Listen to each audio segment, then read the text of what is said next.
Hey everybody, how are we doing tonight? It's been a minute. I've been away for a few weeks. There has been a lot of things going on in my life, and I just haven't gotten around to writing or putting together any new videos. I had finals. I was traveling. One of the things that was happening during the last few weeks was my birthday, and I turned 20.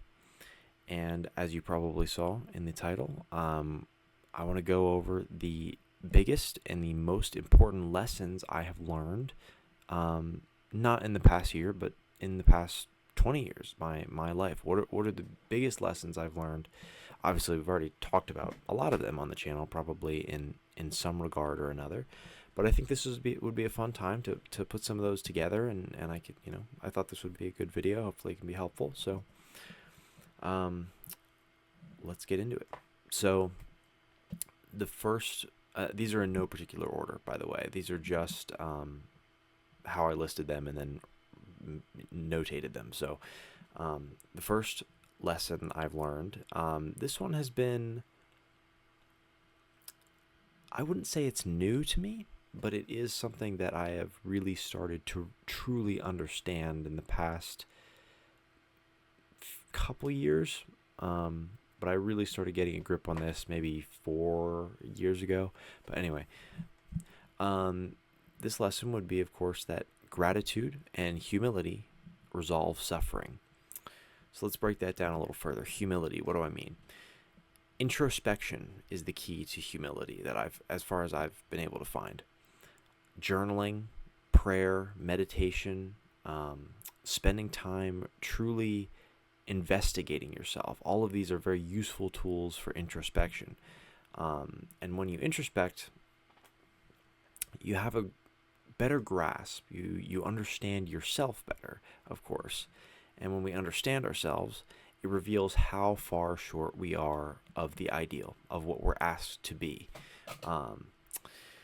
And this really puts everything into its right perspective, and understanding that we are so far short of the ideal, and like how painfully large that gap is. Then you can be truly humble, because you know how far you are away. Understand the depths of your own sin, and I don't mean that in like the religious sense. I mean, in a sense, yes, the religious sense, but I mean more the traditional sense of the word, the archery term, to miss the mark, how far we've missed the mark, how much we sin, how much we fall short. And understanding that, then you can be truly humble.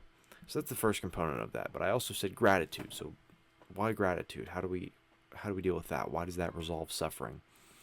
Well, practicing thankfulness is obviously the key element to gratitude. It's the essence of gratitude. Sorry if you hear my cat in the background. He's hanging out down here. He's a little upset that I'm not petting him right now. So yes, practicing thankfulness is big here. Introspection is also useful for gratitude, but for different reasons. Introspection here for gratitude is understanding exactly how much you've been given. It's the idea of counting your blessings, right? So setting aside time to count your blessings or pray, and practice gratitude daily. Those are how you achieve gratitude, so to speak. And if you combine the practice of gratitude and humility together, you'll learn about yourself. You will thoroughly understand your place in the world, and you will understand your failings and just how much you've been blessed. And when you have a good understanding of all of those, a lot of your woes and a lot of the feelings of suffering that you endure, they just go away, or maybe not go away. Obviously, you're going to face suffering in your life. That's unavoidable. It's incontrovertible. But we can absolve a lot of that through, I think, gratitude and humility. And I've experienced that a lot in my life. I've seen how gratitude and humility has gotten me and many other people through the roughest times in their life. So that's the first lesson I want to go through. I think that's really important. Second lesson, This one's, I said they're not ordered or anything, but this is definitely one of the more important ones. The truth is sacred. That's lesson number 2 here. The truth is sacred. What do I mean? Let's break that down a little bit. So there's an element of the truth that's about orientation, orienting yourself towards the truth. Having a truthful orientation, what does that mean? It means aiming yourself towards that which is most true. Obviously, in its essence, that's what it is. And this doesn't mean like reducing life to empirical data. That's not what I'm saying. It means putting yourself in alignment with reality. When you engage with the truth at every level, you get to live your life and not the life of your lies. You are fully yourself. When you lie and you get an opportunity or get out of a situation, the life you are now living or the opportunity you're now taking up on, you're partaking in, it's not your opportunity. It's the opportunity of the lie that you gave, right? If you can see what I'm getting at there. So orienting yourself towards the truth means being totally committed to the truth. It means being fully engaged with it at every level of your life. And then the other element of this, besides orientation with the truth, is, all right, sir, come here. Say hello. The other element of the truth here is just honesty within your relationships. I think that's huge. So within your relationships, honesty is king. Honesty is always the best policy, truly. When you present yourself exactly as when you present yourself as who you are, like exactly, without lying, and without presenting yourself, putting on a charade or a mask in any way, you allow the other person in the relationship, of any kind of relationship, this isn't specifically romantic, although I was kind of using that kind of language, I suppose, any type of human relationship of any kind, you allow this other person to really get to know you, because you're not lying, you're not putting on any kind of facade or mask. You are only you and nothing more, right? And you're not the imperfect or perfect version of yourself that they might like to see. It might mean telling the truth to your own detriment sometimes within a relationship. It might not be what they want to hear or what they want to see from you, but it's you. And that's the fundamental basis of all good relationships. All real relationships are founded on honesty and truthfulness. That's what's at their center. So that's lesson number 2. The truth is sacred at every level. I promise you guys, if you guys engage with the truth like this, like if you make a commitment to just not lie, to not say anything that you know is not true, and you'll slip up, obviously, like we all lie every now and then, but you can minimize it down to, maybe you could be perfect. It's hard to say. If you commit to that, I can tell you your life will change radically. And it's just, I remember I started committing to that. I mean, I always tried to be honest. I'm a Christian. I try to be honest and be forward and say what I mean, and mean what I say. But I really made it a commitment to honesty a couple years ago. And that really changed the way I think about things, because it made me, I never had a problem so much with telling big lies about stuff. But what I did have a problem with was the cat is up there on the ironing board. I don't know if you guys can see that. That's awesome. Okay, this video is a mess. Anyway, when you really commit to the truth like that, you'll be surprised how much things open up for you. And you'll be surprised how real your relationships become because you've based them on yourself. You've based them on the truth. When you have an adventure, a truthful adventure that you've based on the truth, it's your adventure. It's not the adventure of the lie that you've told, These get into some more complex ideas about the truth. But anyway, abide by the truth. Tell the truth. Be honest. Don't lie. Don't say things that you know aren't true. You'd be shocked how much of a difference that'll make in your life. I promise. It's awesome. All right. So, number 3, and I've talked this one to death on this channel already, but we are going to go through it again because it's that important. Discipline is key. Discipline is absolutely key. And there's a few elements of this I want to break down. First of all, this is probably what most people think of when it comes to discipline, and is bodily discipline, health. Health is wealth. This is 100% true. And I have been really engaging with that for maybe 3.5 years, something like that now. That would be about right. 3.5 years, yeah. And man, I can tell you, I would not be the same person I am now without exercise and without really committing to bodily discipline in nutrition and in exercise and training and all these different ways that I've talked about before. But disciplining your body is one of the most fruitful activities you can do, because the thing is, you're so interconnected that when you do stuff like exercise and when you eat right and all that, it affects sort of every part of your being. I know that sounds a little strange, but it really does. Like, every element of your life and yourself is improved when you exercise. Health is that important. Like, spend time to, like, dedicate time to health. Seriously. It allows you to achieve more and do more that you want to. And it just supercharges every element of your life. And health is just absolutely key to a successful and fulfilling life. And to do that, you have to be disciplined. You have to learn discipline. And exercise and nutrition and all that stuff, as far as I'm concerned, that's sort of the breeding ground for discipline. That's how most people learn discipline, as far as I'm concerned. Because it's the one area where no one's going to tell you that you have to or don't have to do a certain thing. Like, it's all up to you to take care of yourself. So you really have to learn how to discipline yourself, and it's the breeding ground for it, and it's one of the best places to learn it. And the benefits are immense. So, get in the gym, make yourself that salad, have a good steak, like, put yourself together physically. It's extremely rewarding, and spend time, build habits in your life, build good physical habits. So anyway, that's obviously the bodily portion. But there's also discipline at the more abstract level, right? And discipline is your engine, so to speak, right? So discipline, technically, it is what allows you to get from point A to point B with your goals, right? It allows you to put the work in. It's the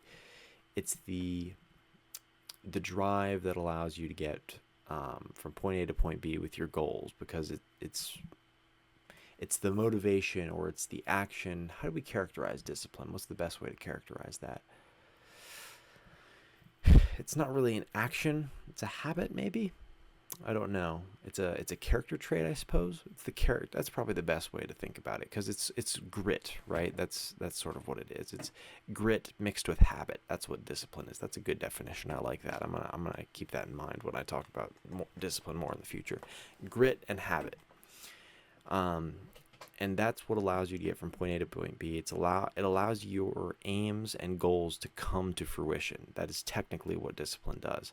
So, like I said before, spending time training your body and mind in discipline is incredibly fruitful, because even if you just train it from a bodily perspective, right? If you go out there at 5 a.m. and go for a run, it's like, there's no benefit to that physically other than the running that you wouldn't get from, say, running at 5 p.m. in the afternoon. But what it does do, it makes it very mentally difficult to go out there and do that run. Oh, I don't want to do it. Oh, I'm so tired. I got to drag myself out of bed, and I got to get my running shoes on, and it's dark out, it's cold, it's raining, whatever. It makes it difficult. And when you do difficult things, you become more disciplined, and that discipline generalizes across all domains. Now, obviously, it's more specific in the physical domain, but it does generalize. When you get disciplined at one thing, you get a little bit disciplined at everything, and you can build that up in multiple domains and become extremely disciplined all over the place. So that's the best way to go about that as far as I'm concerned. Discipline is what allows you to do difficult things, and that will be of utmost importance in your life. Like, guaranteed, you will have serious hardships in your life, and discipline will be one of the things that allows you to survive. So you got to train it. You got to get it. Discipline is key, 100%. I've talked it to death on this channel, and I will talk about it more because it is that important. Discipline is key. All right. Not rule, just lesson. I'm not going to call these rules by any means. Lesson number 4. This is another thing I've talked about a lot on this channel. It's not really a surprise considering that these are the biggest lessons. So of course I've kind of gone over them a lot already. But I think this is a good way to put them together and bring them together in a sort of amalgam. Lesson number 4, orienting yourself properly. You guys know I love to talk about orienting yourself. It's one of my favorite vocab words. So what do I mean? I've made a whole video about this before. We've talked about it a lot. Seeking the highest orientation. That's really important here. You must orient yourself towards the highest good. You have to spend a lot of time making sure you do that right. And even if you can't see it all well, I mean, there's kind of a fog. It's like, I think this is the right way. I think this is the right thing. That's where you go. And as you follow that thread, it becomes more clear to you. As you follow the way appears to you, right? And the strange thing about having a good orientation is that it allows you to sort of have faith in your goals and aims, right? Because once you find that purpose, when you find that orientation in the right direction, all of your goals and things sort of appear to you, right? Because there's this like trickle down effect that happens. And it also allows you to focus on the present. This is rather interesting, and I think I made a whole video talking about this too, which is you understand what you're working towards, and all of your actions sort of fall into line because you have that central aim. Even if it's a sort of abstract aim, it's like, I want to be virtuous in this way, and this way. And then everything, all your goals and aims and everything sort of start to trickle down from that. So it allows you to live in the moment because you don't have to focus about what's next. That will come. I just need to do the right thing right now, and that's all that matters because I have faith in my orientation towards things. Once you're fully oriented, you have the peace of being able to live in the present. You don't have to worry about the future. It's a beautiful thing. You no longer have to be affected by worry and anxiety. You match this, orient yourself right, and you combine that with a good practice of gratitude and humility, dude, you will be so chill and peaceful all the time, I promise. It's one of the things that really helped me chill out during high school when I was facing a lot of anxiety and stuff like that. As I've sort of developed these ideas, I've gotten better at it, obviously, but yeah, it's awesome, man. Technically, what anxiety is your mind's response to not being aimed well. Like, you're psychologically scattered. Like, you don't have a clear way. There's all these things, all these paths calling out to you, and you're sort of lost in the desert. That's what anxiety is on a technical level. So when you have a good aim and you have a good orientation towards things, you're not anxious because you have a path set out for you. So orientation, man. And like I said, the actions you are called to have, they have a trickle-down effect from this orientation. So, like, things just appear to you in the moment as what you ought to do, and you follow that thread all the way through. And it makes for quite the adventure, I'll tell you what. That really is the blueprint to adventure, is doing what you believe to be right in the moment, and then eventually something will happen, something will call out to you, and you just follow that thread. So orientation has to happen first, has to. But anyway, if you want to talk more about this, I've made other videos on this topic, and by all means, extremely important. If you're going to set out to do anything in your life, you have to orient yourself well. And I would say you should orient yourself fundamentally, like spiritually and morally first. like we live in a very materialistic society. We have for quite a while now, and it's very easy for, especially I think it's a trap for young men to chase, money and cars and women and etc. All of these things. That's not the right pathway, because you can achieve those things, and then what happens? It's like, now I'm empty. Now I have nothing. Like, what do I do? And then it could be chasing the next thing and the next thing and the next thing. But again, it's just this endless chase of things. So I think you should orient yourself morally and spiritually. And when you do that, that's something that you can chase forever, and you can grow infinitely. And that's a beautiful thing. Um, and that's what will really guide you, as far as I'm concerned. So anyway, I'm already a little bit off topic there. So let's move on to lesson number 5. I don't think this is one I've talked about on the channel. This is very important, though, especially in our modern day. You are what you're influenced by. You are what you're influenced by. You are what you eat, right? It's as true psychologically as it is physically. The content you consume, the products you use, the people you surround yourself with, absolutely, that's huge. All of these things affect who you are in profound ways. So you have to be very careful about what you choose to surround yourself with, who you choose to surround yourself with. And I think content is probably the biggest hazard in today's age, because what we watch, what we hear on social media, and the vast diversity in ideas and perspectives that we're constantly being bombarded by. We have to be really careful, extra careful about what we consume, in a way that no other generation before us really has. And I'm not speaking to my generation specifically, but I just mean everyone who is living through this time. We have to be really careful, because so much of the content in our modern day is mentally poisonous. Many ideas that are fed to us in a rather tame way have their roots in a lot of pretty unsavory ideologies and ideas and philosophies. So be really careful who and what we're being influenced by. It's so easy, I think, with social media especially, to get influenced by things we really shouldn't be getting a ton of influence from. So just be extremely cautious with this. I would also say it's a huge deal who you surround yourself with. There's a great quote, I don't know who said it initially, but I've heard it plenty of times, is you are the average of the 5 people you spend the most time with. And that's true in a sense. You want to surround yourself with good people, because they will rub off on you.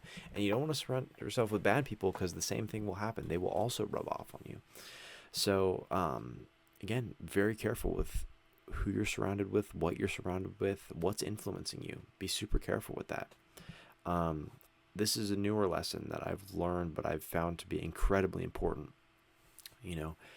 What music you listen to, what ideas you're consuming, especially, that's been a huge thing for me, especially since I'm a little bit more, I have a little bit more of like a philosophical tilt, I guess. So I have to be very careful about whose ideas I'm consuming. And a lot of ideas that we have in the modern world are fed to us rather, in a rather slick manner. So we don't really realize that we're, absorbing philosophy and ideas through TikToks and Instagram Reels, So you have to be careful about that. Really careful about that. And the way to get out of that fundamentally is just spend less time on your phone, And that sounds so simple, obviously, but it's not. But yeah, put the phone down. Just be careful what you're consuming. Try to consume wise things. Read books. Listen to podcasts with people who know what they're talking about. Learn.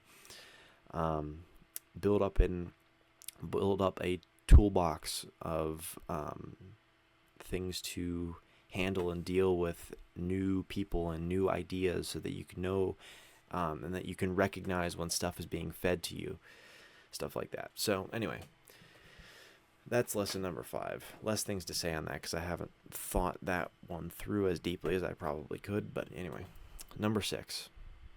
Y'all know this one had to be on here. Christ is King, of course. This is, had to be on here. There was no escaping that one. Come on. Y'all should have known when you clicked on this video that was going to be on here. Seriously, though, the ideas, the ethics, and the religious systems of Christianity have profoundly shaped who I am. Like, I would be a radically different and far worse person, as far as I'm concerned, if I had not been born into a Christian family, had I not had that influence in my life. None of the ideas I have shared here tonight would have hit me, and I would not have if I had not been led by Christ. Um, and to those of you who are agnostics or atheists in watching this, because I know some do watch me, despite my convictions, let's say, I'm not trying to evangelize you. I'm not. I'm just sharing that this is something, Christianity, Christ, is something that has, and who, rather, I should say, has profoundly altered the course of my life in the most positive possible direction. I share it because I genuinely want the best for all of you who watch this. I'm not trying to shove it down your throats. I'm not trying to be an ass about it. But this is worth investigating. I promise. There's so much depth here, and it's just, man, Christ is awesome. Jesus is awesome, man.